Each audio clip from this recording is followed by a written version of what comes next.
All right. Okay, we are streaming live. Um, Here we go. Today is a little bit of a hairy day, so I am squeezing this in when I had a couple minutes. So it won't be too long. As I mentioned last week, this week we are moving on to chapter 5. Let me just see. I can make,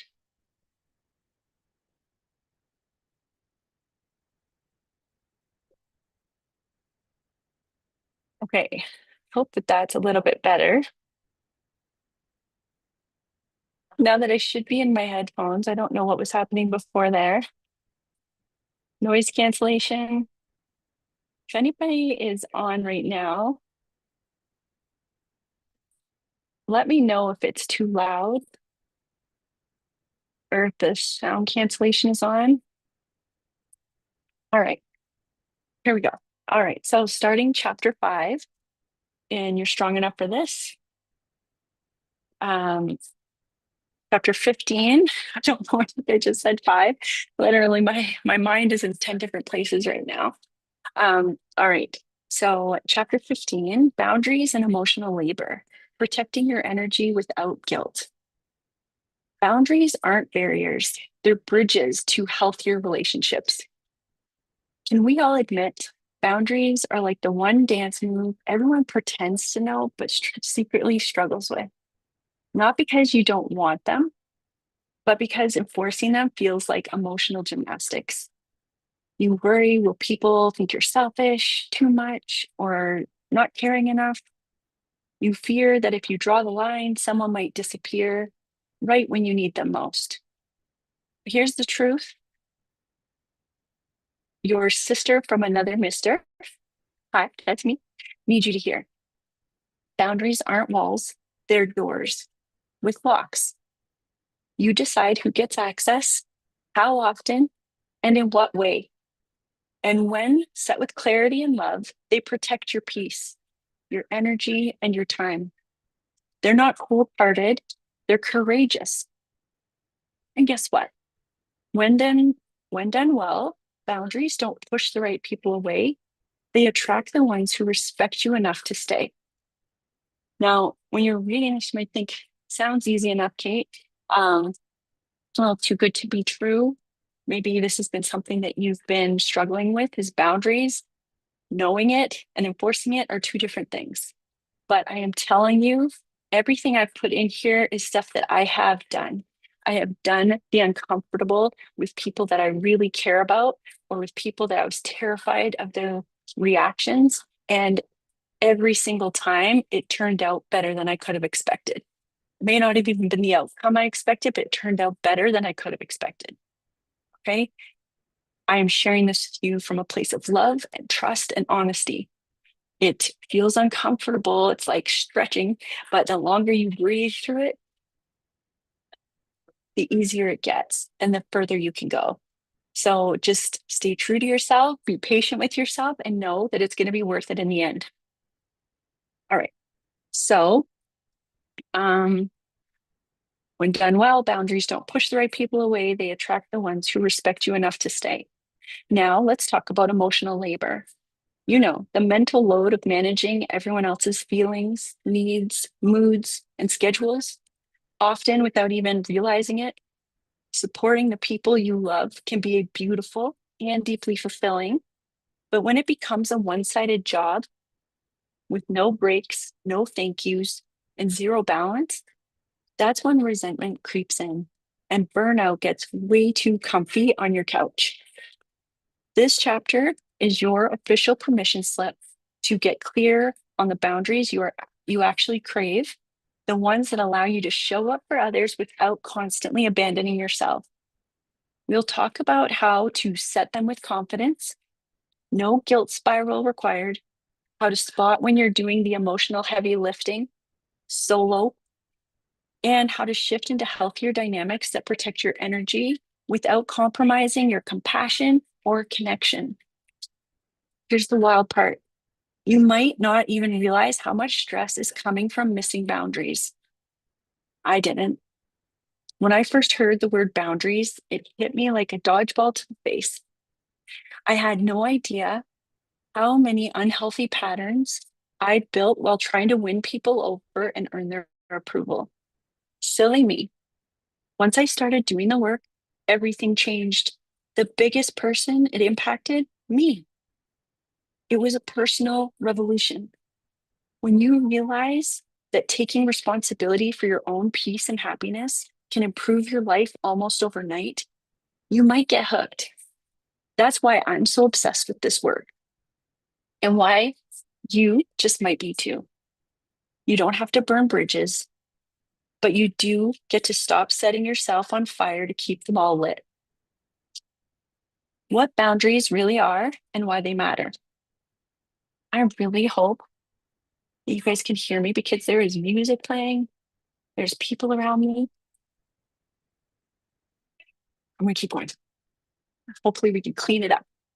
Okay, what boundaries really are and why they matter. Boundaries aren't about controlling others, they're about managing your own energy, time, and emotional well being. In fact, they're not really about other people at all. They're deeply personal, rooted in your individual needs, limits, and capacity. A boundary might sound like, I love you, but I can't take on anything else right now. I'm not available at that time, but here's when I am. I need some time to myself before we talk about this. I know it's only 7 p.m. on Friday night, and yes, I'm happily going to bed. See you in the morning. Boundaries clarify expectations, they reduce resentment, and create healthier, more sustainable relationships. Without them, we overextend ourselves, ignore our own needs, and end up completely drained. So when I think back to before I really dug into this work, I loved doing my workouts between 5 and 6 a.m. And I would get up earlier and earlier. I had my routine. I felt great. I felt like strong. I was getting in great shape. But then I meant I was tired earlier. I needed to go to bed earlier to maintain that healthy habit. And other people who didn't care about getting up early would often comment or nag or, come on, stay up with us. Why don't you party with us? And it was really hard on me because it was either I sacrifice what I care about so that they're happy, or I stick to my boundaries, they respect them, and we are both happy. That's what I wanted. And as soon as I started doing this work and I realized it was a matter of me standing up for me, it was a matter of me taking responsibility. It was like one or two, come on, Kate, come on. Nope. Okay, they stopped asking me. Now, when I do my Irish exit from anywhere that I am to go to bed early, I don't get any flack from anybody because they know to expect it. So your boundaries, when you stick to them and you're consistent about it, they don't need enforcing because they become the norm that everybody's used to. You just have to stick with it until that happens. All right. So this chapter is your official permission slip to get clear on what boundaries you actually crave, the ones that allow you to show up for others without constantly abandoning yourself. I think I already read that. Okay, I'll keep going. We'll talk about, no, that was way back. Okay.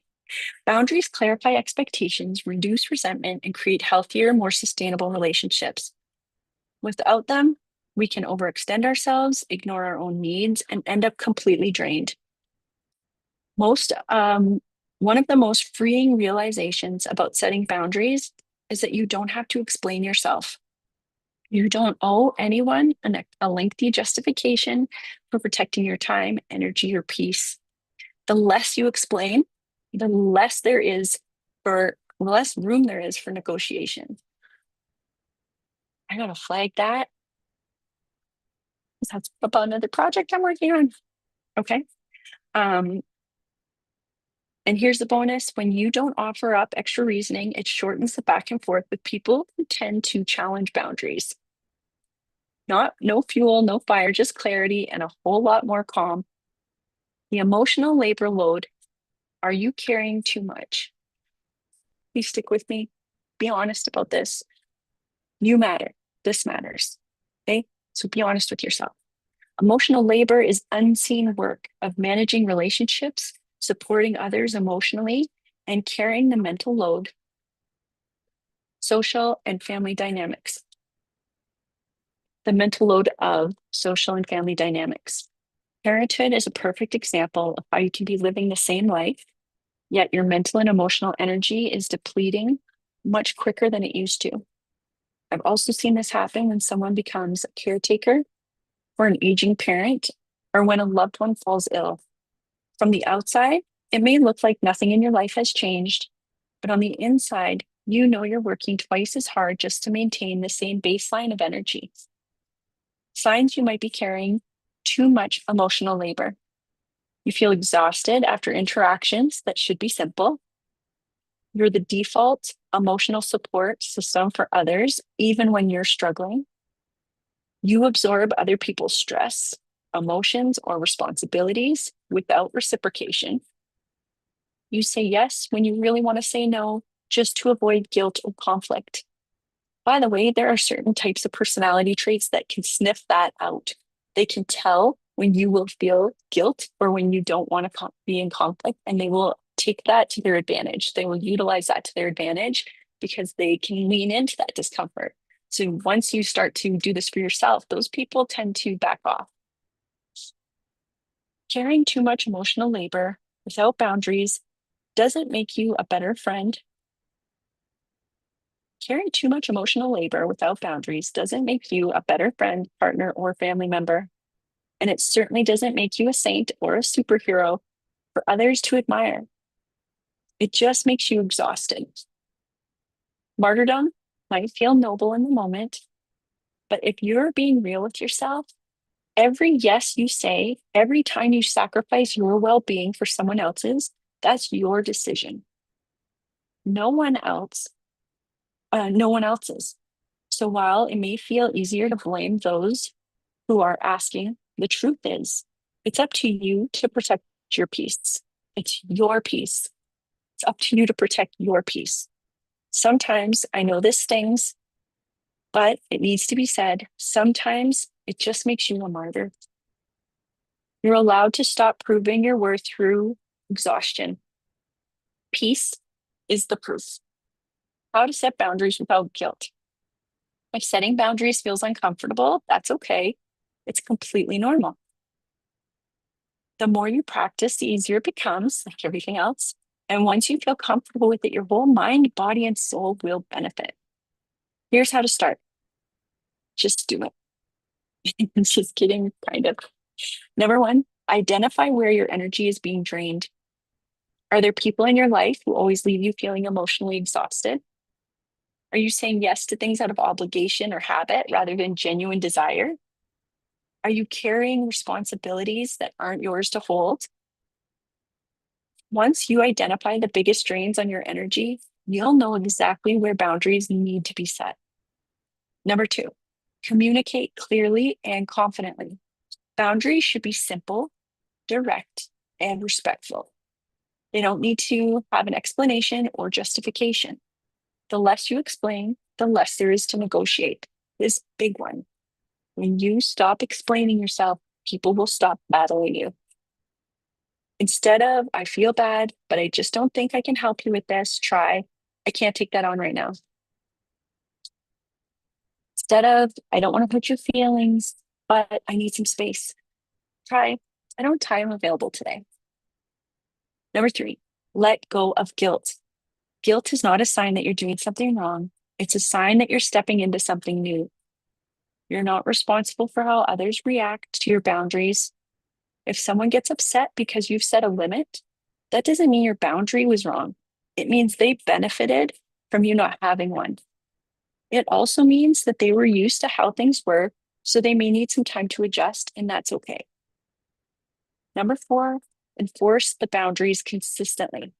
A boundary that isn't enforced isn't really a boundary. It's more like a suggestion. And honestly, I see it as lowering your stock, not just in the eyes of others, but in your own self respect too. If you say no, mean it. If you ask for space, take it. People learn how to treat you based on what you allow. And if you start bending, breaking, and mending your own boundaries to keep the peace, others will take that as a green light to keep pushing. Reflection prompts. Permission to protect your peace.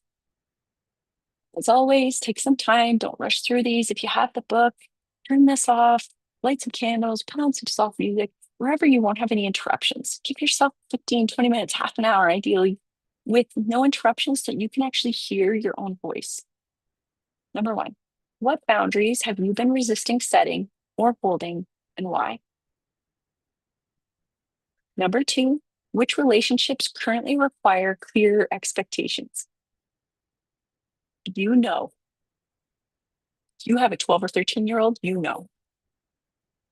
Number three, how do you feel when someone else sets a boundary with you? Maybe something's being reflected back to you. Number four, what would you shift in your life if you enforced your boundaries confidently? What would shift in your life if you enforced boundaries confidently? So I'll give you some examples, things that shifted in my life when I started enforcing boundaries. Um, I was sleeping better. I was eating better. I spent zero time doing things I didn't want to do with a feeling of obligation or martyrdom. My friendships improved. And some people who weren't healthy relationships just kind of evaporated into air. I can't explain it. There was no conversation or discussion. They were just gone. And I was kinder to myself. I was proud of myself. It made space for me to add more to my life of the things that I wanted more of. It made me a better parent, a more patient parent. And I think it also really improved my marriage because it gave me a way of communicating what I would and wouldn't accept, what my expectations were, and then also listening for what his expectations were. So those were the shifts that happened that you can't just ask for it. You have to actually do it. You have to follow through with the boundaries. People have to see you're serious about it. That's when things change. So that's all I have for you today. I have to run to a meeting. Gia and I are both in here all the time. So if you have any thoughts, if anything in this chapter spoke to you or stood out to you, or you have any stories of your own or setting a boundary, change the game for you, please share them. We want to interact and engage. I appreciate the people who send me personal messages or emails about their experience with the chapters or the content, but really we want to put it out there so that other people can benefit. So please be bold, be brave. Basically, I'm reading my journal to you guys. So join the conversation and let us know your thoughts. I think we are better off when we all share our wisdom. All right, have a wonderful